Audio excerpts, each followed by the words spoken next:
राधे राधे दोस्तों। माता अन्नपूर्णा का 21 दिवसीय व्रत अत्यंत चमत्कारी फल देने वाला है। यह व्रत मार्गशीर्ष मास के शुक्ल पक्ष की प्रतिपदा से शुरू कर 21 दिनों तक किया जाता है। इस व्रत में अगर व्रत ना कर सकें तो एक समय भोजन करके भी व्रत का पालन किया जा सकता है। इस व्रत में सुबह घी का दीपक जलाकर माता अन्नपूर्णा की कथा पढ़ें और भोग लगाएं। माता अन्नपूर्णा की कथा इस प्रकार है।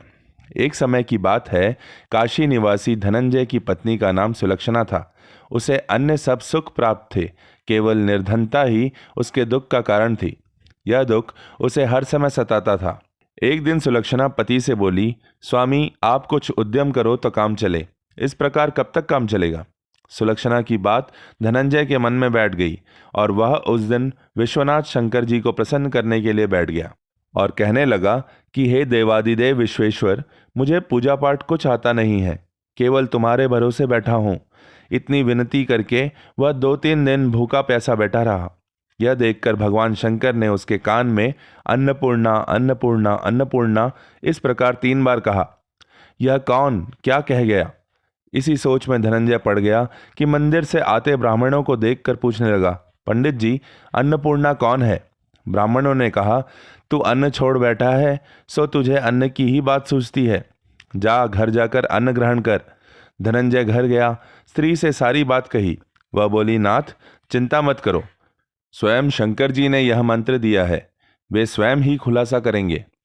आप फिर जाकर उनकी आराधना करो। धनंजय फिर जैसा का तैसा पूजा में बैठ गया। रात्रि में शंकर जी ने आज्ञा दी, कहा तू पूर्व दिशा में चला जा। सुबह उठकर महादेव की आज्ञा अनुसार वह पूरब दिशा में चल पड़ा। जहां जहां उसे भूख लगती वह फल खा लेता, झरनों का पानी पी लेता। इस प्रकार कितने ही दिनों तक वह चलता गया। चलते चलते उसे एक सुंदर वन मिला, जहां एक सुंदर सरोवर था। उस सरोवर के किनारे कुछ अप्सराएं बैठी हुई कुछ कथा का जाप कर रही थी और माँ अन्नपूर्णा अन्नपूर्णा बार बार कह रही थी। यह अगहन मास की चांदनी रात थी और आज से ही व्रत का आरंभ था। जिस शब्द की खोज करने वह निकला था वह उसे सुनने को मिला। धनंजय ने उसके पास जाकर पूछा, हे देवियों, यह आप क्या कर रही हो? उन सब ने कहा कि हम माँ अन्नपूर्णा का व्रत कर रही हैं। व्रत करने से क्या होता है, या किसी ने पहले भी किया है, और इसे कैसे किया जाए?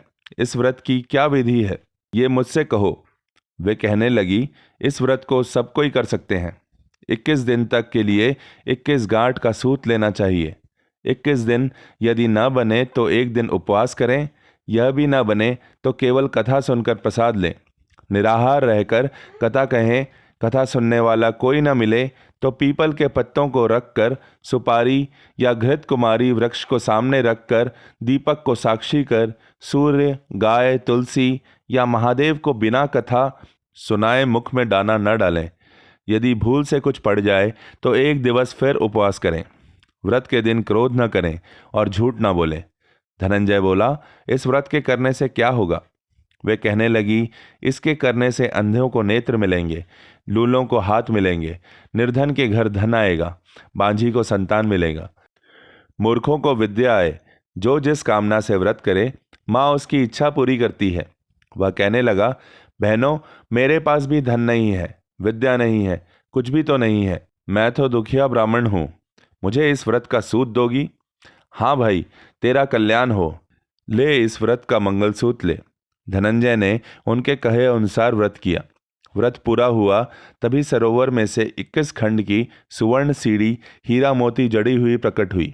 धनंजय जय अन्नपूर्णा कहता जाता था। इस प्रकार कितनी ही सीढ़ियां उतर गया तो क्या देखता है कि करोड़ों सूर्य से प्रकाशमान अन्नपूर्णा का मंदिर है। उसके सामने सुवर्ण सिंहासन पर माता अन्नपूर्णा विराजमान है। सामने भिक्षा हेतु शंकर भगवान खड़े हैं। देवांगनाएं चंवर डुलाती हैं। कितनी ही हथियार बांधे पहरा देती हैं। धनंजय दौड़कर जगदम्बा के चरणों में गिर गया। देवी उसके मन का कलेश जान गई। धनंजय कहने लगा, माता आप तो अंतर्यामिनी हो, आपको अपनी दशा क्या बताऊं? माता बोली, मेरा व्रत किया है, जा संसार तेरा सत्कार करेगा। माता ने धनंजय की जिह्वा पर बीज मंत्र लिख दिया। अब तो उसके रोम रोम में विद्या प्रकट हो गई। इतने में क्या देखता है कि वह काशी विश्वनाथ के मंदिर में खड़ा है। माँ का वरदान ले धनंजय घर आया। सुलक्षणा से सब बात कही। माता जी की कृपा से उसके घर में संपत्ति उमड़ने लगी। छोटा सा घर बहुत बड़ा गिना जाने लगा। जैसे शहद के छत्ते में मक्खियां जमा होती है, उसी प्रकार अनेक सगे संबंधी आकर उसकी बढ़ाई करने लगे। कहने लगे, इतना धन और इतना बड़ा घर, सुंदर संतान नहीं तो इस कमाई का कौन भोग करेगा। सुलक्षणा से संतान नहीं है, इसलिए तुम दूसरा विवाह करो। अनिच्छा होते हुए भी धनंजय को दूसरा विवाह करना पड़ा और सती सुलक्षणा को सौत का दुख उठाना पड़ा। इस प्रकार दिन बीतते गए। फिर अगहन मास आया। नए बंधन से बंधे पति से सुलक्षणा ने कहलाया कि हम व्रत के प्रभाव से सुखी हुए हैं, इस कारण यह व्रत छोड़ना नहीं चाहिए। यह माता जी का प्रताप है जो हम अब इतने संपन्न और सुखी हैं। सुलक्षणा की बात सुन धनंजय उसके यहाँ आया और व्रत में बैठ गया। नई बहू को इस व्रत की खबर नहीं थी। वह धनंजय के आने की राह देख रही थी। दिन बीतते गए और व्रत पूरे होने में केवल 3 दिवस बाकी थे और नई बहू को खबर पड़ी। उसके मन में ईर्ष्या की ज्वाला दहक रही थी। सुलक्षणा के घर आ पहुंची और उसने वहां भगदड़ मचा दी। वह धनंजय को अपने साथ ले गई। नए घर में धनंजय को थोड़ी देर के लिए निद्रा ने आ दबाया।